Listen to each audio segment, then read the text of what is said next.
करता हूँ। माँ सरस्वती को प्रणाम करते हुए मध्य विद्यालय रहरबा के सम्मानित प्रधानाचार्य को प्रणाम करता हूँ और सभी सम्मानित हमारे शिक्षक साथीगण और पास के गांवों से आए हुए सभी अतिथिगण, हमारे प्यारे छोटे भाई एवं बहन, सबको मैं प्रणाम करता हूँ और गणतंत्र दिवस की शुभकामनाएं देता हूँ। हमारे पूर्व सभी शिक्षकों ने बताया जैसा कि गणतंत्र दिवस क्यों मनाया जाता है और इसके पीछे मनाने की क्या क्या वजह है, वो सबने बताया और आप लोग जान भी गए।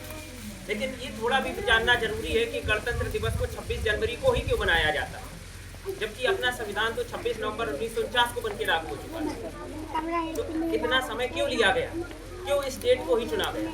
तो इस डेट को चुने जाने की जो सबसे बड़ी वजह थी वो ये थी कि लाहौर अधिवेशन की 19 ईस्वी में पंडित जवाहरलाल नेहरू ने ये अपना यानी कि स्वराज को अपना वापस लेने का नारा दिया और अपने स्वराज को आज़ाद कराने की बात कही। इसलिए 26 जनवरी 1930 ईस्वी को उन्होंने रावी नदी के तट पर सर्वप्रथम अपना झंडा फहराया और उस दिन से अपने आप को स्वतंत्र घोषित किया।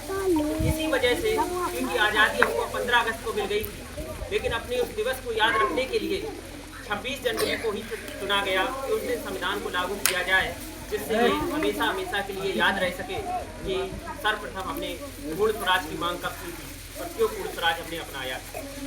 देखिए, जश्न मनाना 26 जनवरी को या 15 अगस्त को अलग बात है, लेकिन देश के लिए कुछ करना अलग बात है। जश्न तो सभी लोग मना लेते हैं, हम लोगों को कुछ करके दिखाना है और दिखा हम कैसे सकते हैं कुछ करके। सबसे पहले तो हमें जानना होगा कि हम किस राज्य के निवासी हैं। हम लोग उस बिहार राज्य के निवासी हैं जिसने स्वतंत्रता संग्राम में इतना ज़्यादा योगदान दिया, चाहे वो राजेंद्र प्रसाद की बात हो, चाहे वो यानी कि किसान सभा की जिन्होंने स्थापना की थी, सहजानंद सरस्वती की बात हो, किसानों को आगे बढ़ाने के लिए एक से एक महान लोगों ने यहाँ पर क्रांतिकारी बन करके अपना योगदान दिया।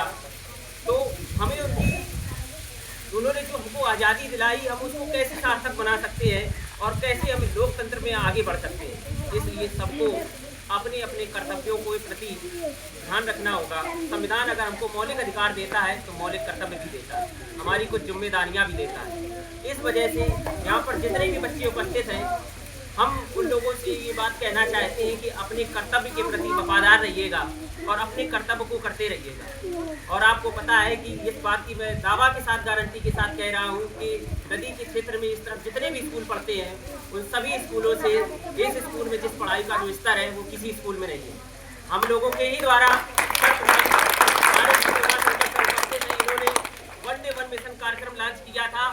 ये एक बहुत बड़ी बात है कि ये सिर्फ इस स्कूल में लॉन्च किया गया था और उदित सर के द्वारा इस प्रयास को आगे बढ़ाया गया और सोचिए आज पूरे सहरसा नहीं, पूरे बिहार जिले में यानी कि पूरे बिहार राज्य में लागू कर दिया गया।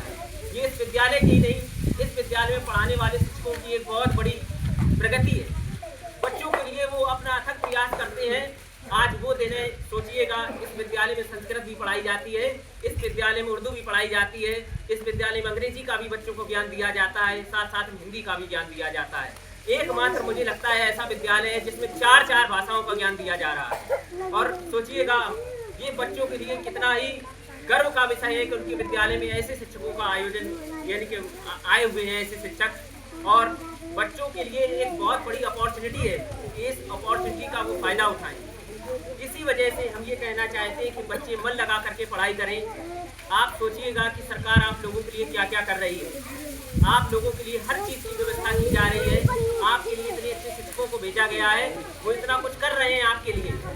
और साथ साथ में सोचिए, इस मिशन के द्वारा हम डेली कुछ ना कुछ नया जान भी रहे हैं। वनडे वन मिशन जो लॉन्च किया गया था, इसके अंतर्गत हम रोज एक नई बात जानते हैं, रोज एक जीके का क्वेश्चन जानते हैं, रोज एक हम जानते हैं कि कौन सा दिवस मनाया जा रहा है, जिससे साथ यानी कि हमें जनरल नॉलेज का भी ज्ञान हो रहा है, साथ साथ में हम लोग डेली चिंतन भी कर पा रहे हैं। तो आप जितने भी बच्चे यहाँ पर उपस्थित हैं, एक बार हमारे साथ में बोलिएगा, एक साथ होकर के, कि जरूर हम एक विकसित राज्य बनाएंगे बिहार को। आज जो पिछड़ा के नाम से जाना जाता है, ये आने वाले 10 या 20 सालों में ऐसा होना चाहिए कि इसकी प्रगति बाकी जितने भी राज्य उनसे सबसे आगे हो जानी चाहिए। जब एक एक व्यक्ति इसमें योगदान देगा तभी ये संभव है, किसी एक के करने से ऐसा नहीं हो सकता है। तो एक साथ सब लोग बोलिएगा, आप लोग करेंगे कि नहीं करेंगे? करेंगे। आवाज एकदम होनी चाहिए। क्या आप लोग अपने कर्तव्यों का पालन करेंगे?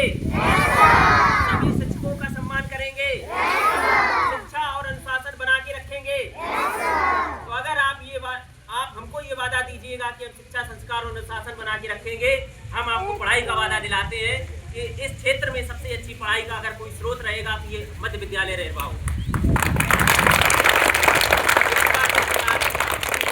हम अपनी वाणी को विराम देते हैं और एक ही बात कहना चाहेंगे कि यही है मेरा आगाज और यही अंजाम होगा। और हर एक व्यक्ति को, रहने वाले को, हिंदुस्तानी को ये याद रखना चाहिए कि हमें अपना मुकाम हासिल करना होगा।